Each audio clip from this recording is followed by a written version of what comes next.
Principal Matters Podcast, episode 215.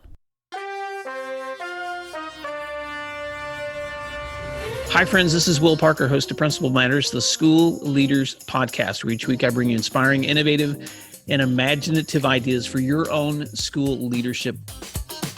This week, we're talking about lessons from Pause, Breathe, Flourish, my newest book, with my guest, Sonia Lopez-Morales. Sonia Lopez-Morales is assistant principal at Charles Graebner Elementary in San Antonio Independent School District. She earned her master's degree at Texas A&M. Her bachelor's degree is in music education, and she and her husband live in San Antonio. She began serving as an administrator in 2008. In the last 3 years, she's been serving urban inner city school students. Sonia Lopez-Morales, welcome to Principal Matters Podcast. I'm so honored to have you in this conversation, and feel free to fill in the gap on that intro and tell us a little bit more about your school. Thank you, Mr. Parker. That's such a sweet and kind introduction. I think you've captured the highlights of my professional career, but just want to add I'm a mother of three, proud mother of three, now young adult children, and married to a wonderful, wonderful man, Eliseo, for now 32 years. As we stand strong in our marriage and moving forward in faith. And happy to serve students of San Antonio.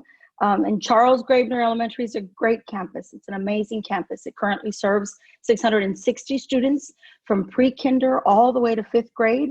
It is a proud dual language campus for San Antonio ISD, serving our multiple community families in that area. It is economically disadvantaged at over 95% currently. However, that never stops our students. They demonstrate the very best, and most importantly, the staff that is leading the children. Just an amazing, really community and area of San Antonio. It is located in the southwest part of the city, and with deep roots, cultural roots, history, and just a proud part of the city. And I am just so privileged to be a part of it. Truly, I am. And I've enjoyed every second. Well, and I know that your school is privileged to have you helping lead Sonia. We connected through the Principal Matters Re-Opening Mastermind. And so for several weeks, you and I sat with other leaders from across the U.S. and just brainstormed and planned and shared and cried and grieved and laughed and all the emotions that came with the summer of trying to figure out what we were going to do with school. One of the joys that I had in doing the Reopening Mastermind with you is I got to be present. It was probably the first or second. I think we connected like at the very end of your first week that you guys had reopened, and it was, you were reopening with distance learning in an elementary school in an inner city urban area. Where kids needed a lot of support. And I remember you telling me, and I hope you don't mind me saying this on the air, that when that week ended, you finished your final meeting and you shut down your computer and you just cried for both joy and relief that you had finally launched school.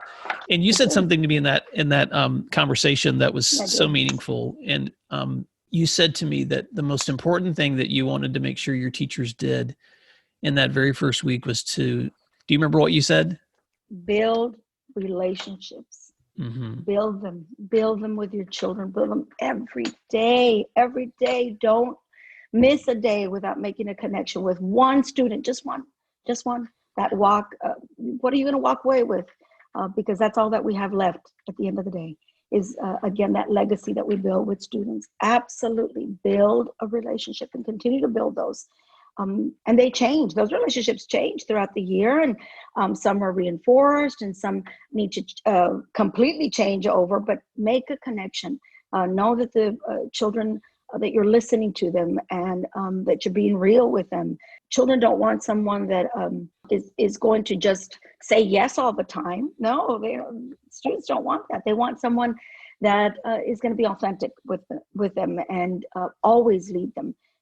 But at the same time, know where they're coming from, have that perspective, and absolutely. And it was a historic week. Truly, it was. I believe that we're living it. We're still in the middle of it. We don't have the perspective of what history is going to say. of how we did as educators during this time. But I do know that everyone is working at their utmost, at their hardest, trying to make the best decisions. I don't, in that moment, within context, because again, history may judge it differently. And again, at this point in my career, I can say that. I can honestly say that, because again, not everything is right that we're doing. No, I'm sure of it. And not everything is wrong. I know that also. And we'll be able to find out later on. But I do know that in the moment, we're trying to make the best thing and the best decisions moving forward. Safety in mind, now their health is at the foremost, at the forefront of what we're doing every single day for students, for staff. And then of course our blended models, so many different models now of instruction. It's amazing as we're moving forward, but absolutely in all of that, relationships, build them, reinforce them, make them better. Absolutely. It's sweet of you to remember that, Mr. Parker. Well, you've been in school now. You've been in school now for several weeks, and so I'm curious as we're having this conversation too. I would love to, because you are in the part of you were in a part of the country at the time that school was beginning that was really skyrocketing in terms of COVID numbers, and so you guys began distance.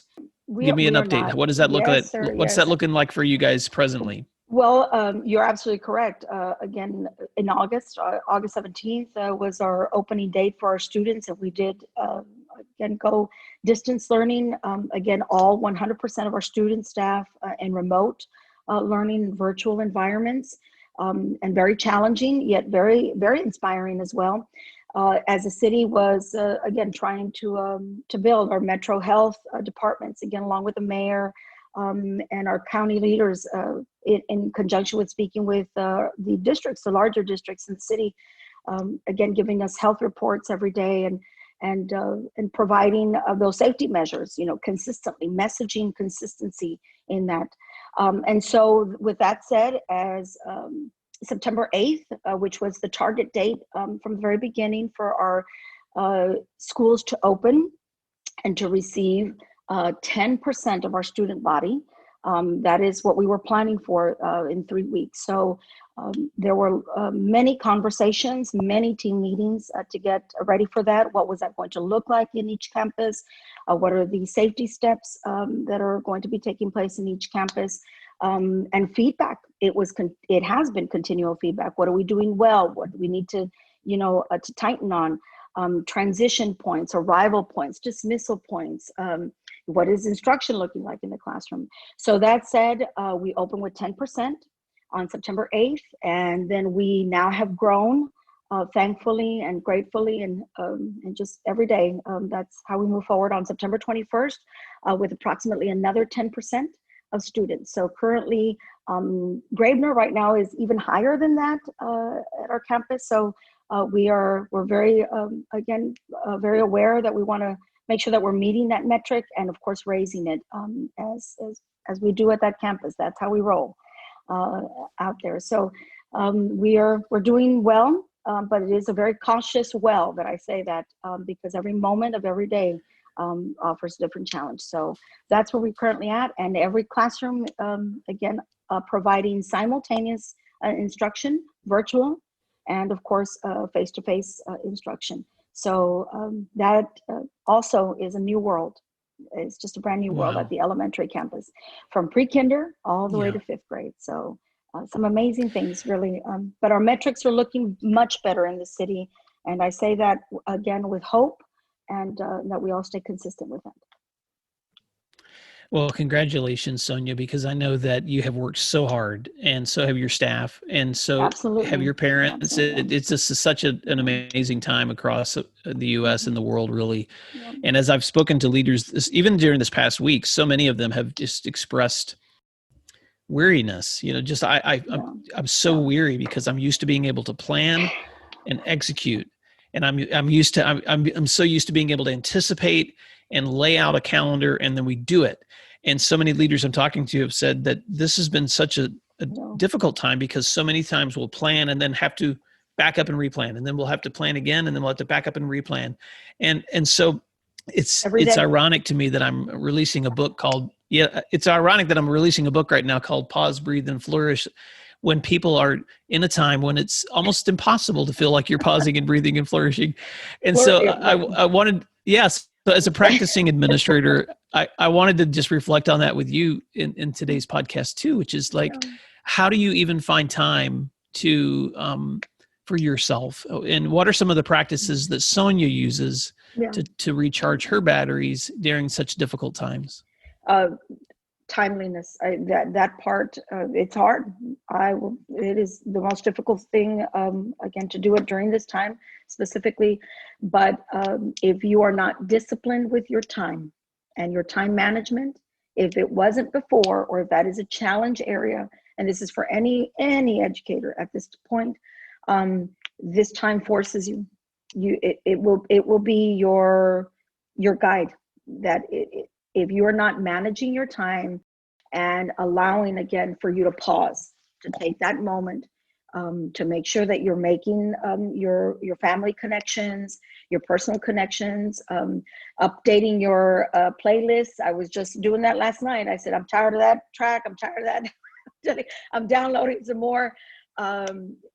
You just have to. And if it means that has been cut down in time, if you may have only allowed 10 minutes in the day to do that, whether it's, again, your personal reflection on scripture, or of course, if you had a 30-minute exercise program, it may need to be cut down to 15 minutes. It just depends on, again, that moment. But that part I cannot stress enough, is that timeliness is just, it will make you or not, as we're moving forward.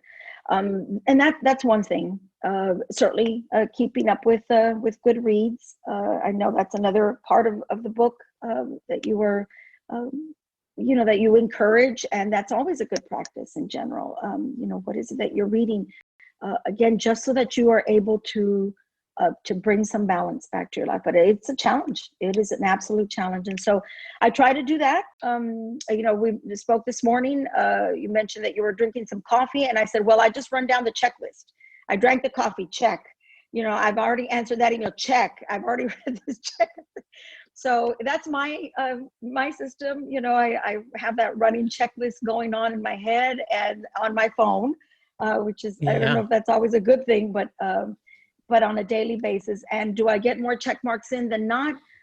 Depends on the day. Depends on the day. I can tell you that for a fact. That's a great way to say it, Sonia. Yeah. And this morning, your check mark was like, you told me that you had your scripture time, and then you had your laundry going, you check.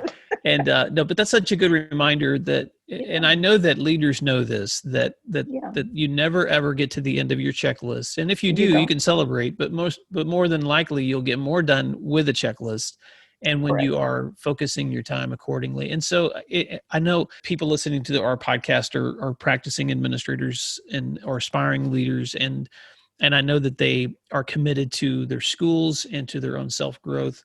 And I just wanted to make sure that as I'm sharing out contents and ideas from this book, that I'm also connecting with people whose lives are resonating with these lessons too, who are in the field doing the work. And so, Sonia, thank you so much for the work that you're doing as a leader for your community. And thank you for being a leader who's investing in yourself so that you can still give back to your community. Thank you. Now, Sonia, I'm going to ask you a bonus question that I might include. Sometimes I do bonus parts. You've heard my podcast. Yes, being on a border town, and you've heard some of the conversations that I've had in my recent podcasts about my concern, especially for immigrant students or children of immigrants who often don't have the same access to resources, and in distance learning sometimes may not even have parents who can be at home with them to provide. What has your experience been in trying to reach those communities? What are some of the challenges you're facing? And then what are some of the strategies that you're using to try to make sure that you're reaching every kid? Absolutely. One of them, you had a guest on about 2 or 3 weeks back, just amazing research, again, being done, and spot on, I heard in that. But some of those have to include now flex schedules. Mr. Parker. That is something that I can tell you, bringing in students at different parts of the day, that is going to not necessarily be convenient, but again, you're able to flex for parents, because parents, again, in the communities that we're serving, need to have their children in school, want to have their children in school, absolutely, in a safe manner. And so to do that, it's going to allow more flex scheduling. What that looks like for teachers and contract, again, stipulations and all, those very important points, I don't know, but I definitely see a lot of flex scheduling occurring for our children, so that we're able to support our parents, differently. But we've got to bring them in. We've got to bring them in a safe manner, to that face-to-face instruction, because that is, the power is in that. I see it from our youngest learners all the way to our oldest students, so that in our older students, the disengagement doesn't grow, and our younger students, so that, again, those gross motor skills that they need, and those, in development, is their target points. But definitely that's one. Communication. I cannot stress, again, that was highlighted about 2-3 weeks ago, that multiple, and you've also modeled that as well, to say you use one message and get it out there multiple ways, but in multiple ways, in multiple languages. The messaging has to be there. Absolutely. You have to be out there, and it has to be relevant, because not everything translates well in our digital platforms. So it has to be relevant to the audience, and not every term, some of them are colloquial, some are not. And so you have to use those and be comfortable with that. And you have to have staff that's comfortable with that as well. And not everybody is. And so I'm blessed to have that background. And I don't say that in a manner of criticizing, but it's something that we do need to get better at. But it needs to be in the language of those families. And again, allow parents to provide feedback, authentic feedback. A survey is great. Surveys, they help, but a parent may not always tell you what it is that they need those families through just one survey, because it's one question. It really almost has to be family to family to really get the reality of what it is that's going on in their home. Again, their work schedules. Again, so many of our beautiful families are in service industries that need them, and they're proud to do the work, but they also know that if they don't go, there's going to be some consequences. And then that consequence, we have to be realistic to that consequence, because it affects families and lives. And so how is that supporting students? And more than anything, high expectations. Our beautiful families that are, again, are along the border that we serve, or that I've served certainly in the past, and our inner city, expect high rigor for our students. They expect strong lessons, strong teachers leading our classrooms. There is no, our superintendent has often said, there is no pobrecito here, poor. No, there's no poor, this, poor Sonia, poor Will. No. Compassion, again, balanced with empathy and with high expectations at all times. They deserve it. The children deserve that. And that's part of our society and our communities at large. We have to do this. This is their future, not ours, as we're moving forward. But those are just some of the points that I see that are the challenge, and that need to be worked on and stronger. Certainly. I hope I answered your bonus question. That's some great feedback, Sonia. Yes, that was some great feedback. And so you said earlier that you guys have been bringing students back in percentages. And so that means that you've started off small, and then you're just adding more and more and more kids. So where are you presently in terms of that number of kids back in your building? So I'm at 28% right now. That's 28% of the children. So that, so you started at 10 and now you're back to, we're at 10. And then the next, and the goal is 10 is 50% by December, by middle of year. That is the superintendent's goal here with San Antonio ISD. And but safely, of course, at all points safely, that we're incrementally moving along. Mhm. So what does that mean currently at our campus? That means approximately 150 kids, students that are being served from pre-K all the way through 5 in our classrooms. And so that's averaging anywhere between 8 to 10 approximately, with a great variance, of that number, 4 to 6, depending on the grade level as well. But all of our staff, again, has been amazing, just amazing people. And Wow. again, it's not a platitude. There's no way that this works just with one, no, absolutely not. This is a team, and I believe in team. I believe that every person brings a strength to that, and it can only get better. It can only and will only get better, again, if we're all with that same viewpoint that it's team. All of us are worth, again, in the team, and have incredible value. And with leadership being of the least value, but must be first, right? But the team members, I mean, they're just amazing, amazing human beings, truly. Just some great graces that I've seen. When you said Yes, that you have flex schedules for some of your families, so you have a percentage of kids that are in the building now, and your teachers, it sounds like, are sometimes even maybe videoing simultaneously, so kids at home can be receiving those lessons. correct. And do you have Correct. some families that are bringing kids in at different times depending on their schedules too, or is that something that you're moving toward? Absolutely, absolutely. And this is it is not controversial by no means, but it is being scrutinized, certainly. And I understand that. I mean, again, like I said, not everything we're doing is perfect. Not everything we're doing is what needs to get done. And I understand that, again, it needs to be looked at. But for example, we have co-teach models. And so what does that mean? So we have grouped our in-person students. If it was less than 4, if it is 2 to 3 students, we've grouped them together so that within a grade level, so that one member of the grade level is serving and planning, and more importantly, effectively planning for our virtual students. And the other members of the grade level are servicing our in-person students. And so, because again, that planning is so critical, because we are still called to meet the rigors of, again, the content. We still have to continue to teach at that level. And so how can we serve our students better? And more importantly, how can we serve teachers? So that's one area, that co-teach model that's occurring. And it's not occurring in every grade level. It just depends, again, on the needs of the grade level. For our younger students, we have half days right now. Can you come in the morning? Can you come in the afternoon? And so we have a teacher, moving back and forth with those half day groups, to be able to cover the content, almost a repeat lesson. But of course, each group is so different and varied in their needs, to be able to tier. And currently we're in the middle of assessments, online assessments. That's a whole new world as well.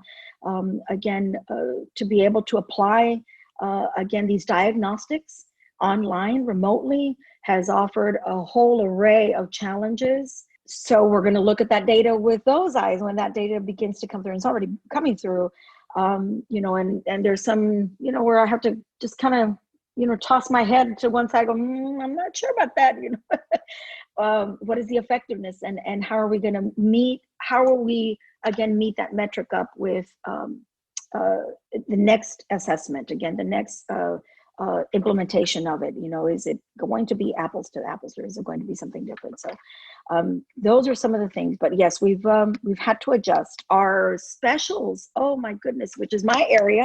How could I forget them? How they've had to service all the entire population, serve all, but have to adjust in the manner in which they're serving, because again, the children do need that synchronous time with our again, special staffing. And but how is that looking? It's just looking so different. And unfortunately, of course, especially in those courses, our asynchronous time is not as high as our face-to-face or synchronous time, because they don't want to hear a recording. They want to see their teacher. So that's very alarming, because we don't have the same number of students, logging in with parents. in those classes. So very different. We've got all kinds of models running simultaneously at the campus, and that a lot of cogs. Thank you for taking time to.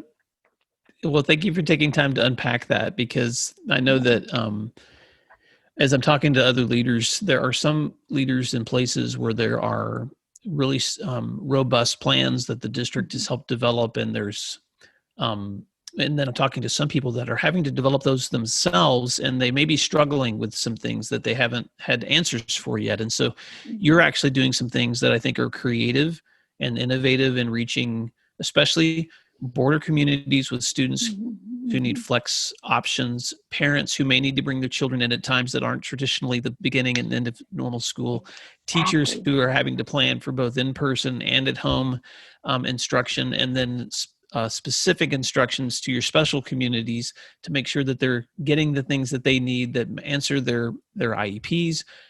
And so, Sonia, even though you feel like you're at times still trying to figure all of this out as the new landscape, you're learning things that could be valuable to other people in your community or even across the nation who may be still trying to find solutions themselves.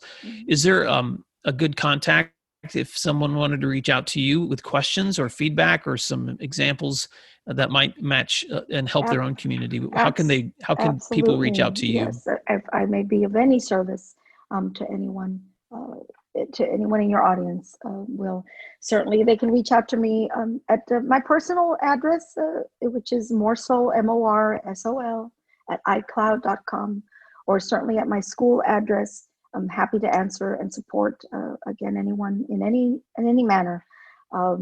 It's S. Lopez-Morales. It's a hyphenated name, SLOPEZ -Morales, MORALES, 1 at SAISD.net. And I will be happy to include a link to your school, and that way they can find your contact information there as well, Sonia.